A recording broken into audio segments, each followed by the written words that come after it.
What's going on, guys? This is Miasin and welcome to my Swordsoul Tenyi deck profile. You get to play Desbot once, so you don't really lose to hand shops too much. There's a combo where you can go Needlefiber into Auradon and then make Yazi, which is this card, and then pop it with your own Auradon, and then summon a monster from your deck with Yazi. So not only can you unbrick really weird and pretty bad hands, but on top of that, you can play through hand shops because you don't really have to commit your normal summon. If you have, let's say any Tenyi with a Dara, you can do that, and then if you get stopped, then no problem, because then you can just go like a normal summon Moye or Ecclesia or Taye and keep playing from there. So before this video starts, make sure you like and subscribe, check me out on Twitch and Instagram, and now let's jump right into it. So of course I'm playing 3 Ashuna, 2 Vishuda, and 3 Adara. Very debatable if you want to play 3 Vishuda, so if you really want to, go for it, it's pretty good. But Adara has to be played at 3 because it's a very key component with the Needlefiber and Desbot 1 package.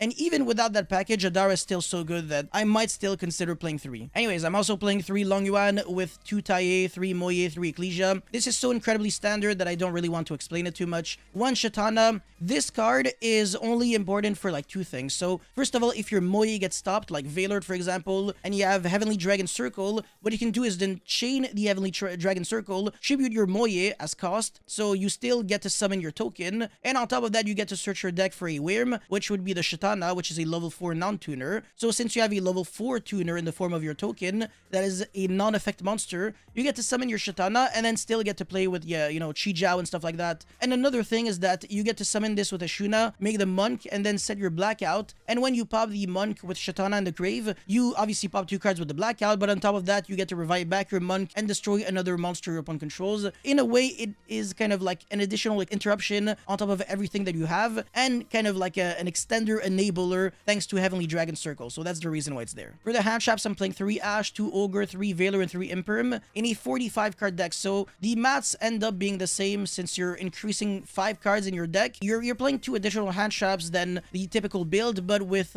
more cards, so you're not going to be drawing the bad one-offs very often, and you're not going to be drawing duplicates. That's the main reason why we're playing 45, and we're also playing Forbidden Chalice or Cosmic Cyclone, or literally any flex card, honestly. This doesn't have to be anything specific. You could also play Forbidden Droplet, but I'm not really a big fan of having to discard cards, and it's useless against Herald of Arclight anyway, so whatever. And yeah, I mean, I think these hand shops are pretty obvious. So 3 Ash just hits a lot of things. 2 Ogre is good against Journey of Destiny, but bad against everything else, honestly. Like, literally. Desbot 1, obviously, but that's not a hand trap. 3 Veilor and 3 Imperm. They pretty much have the exact same effect, so not really worth explaining. And then 1 Desires, of course. A little rib, but it's not as bad as the Protos getting banned. Protos getting banned, honestly, wasn't the end of the world. This deck is still very good. And Hani still managed to top 32 the Remote Duel YCS with this deck. So that's obviously a good proof that if you're good with a deck, you're going to be going very far nonetheless.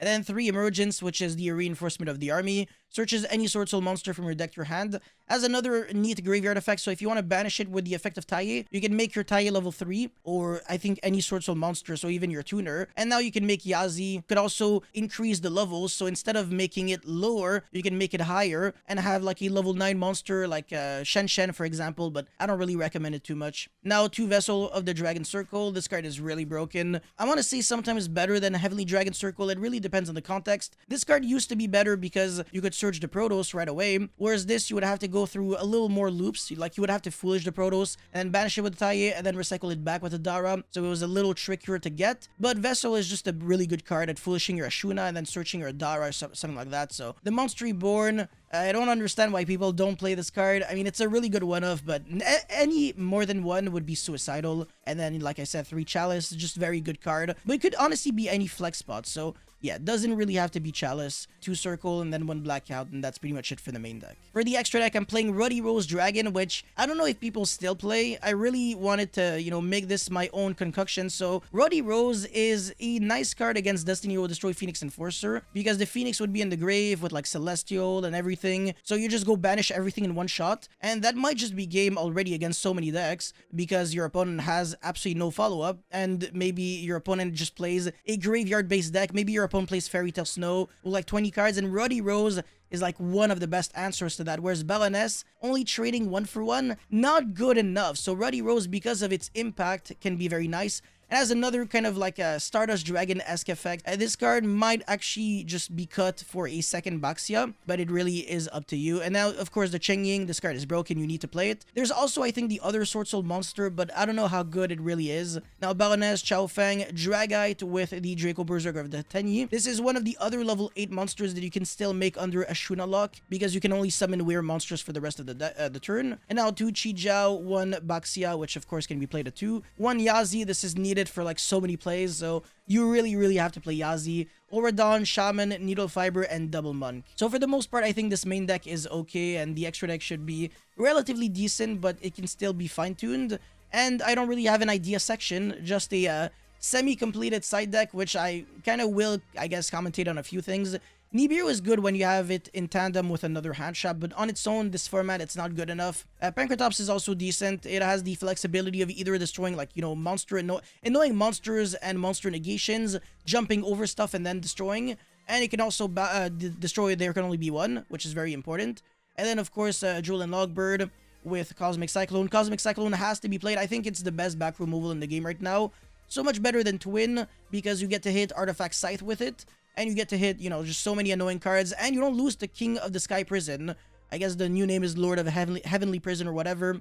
So yeah, Cosmic Cyclone is just very good. And Jewel is really good against combo decks in general, so that's the reason why it's there. Evenly matched, I don't really think I would be playing it. Artifact Lancia is not that great against this deck. You can still play without banishing cards. Like, okay, sure, I can't use the effect of a Shuna and Taie, but I can still go for Moye and other stuff. I can't use the Zarus, but whatever. And Anti-Spell, I don't know if people are really on Dark Ruler anymore, so I don't know if it's worth it. Anyways, that's pretty much all I had to say and showcase for this deck profile. Let me know your thoughts in the comment section below. Don't forget to like and subscribe. I'll see you guys very soon. Peace.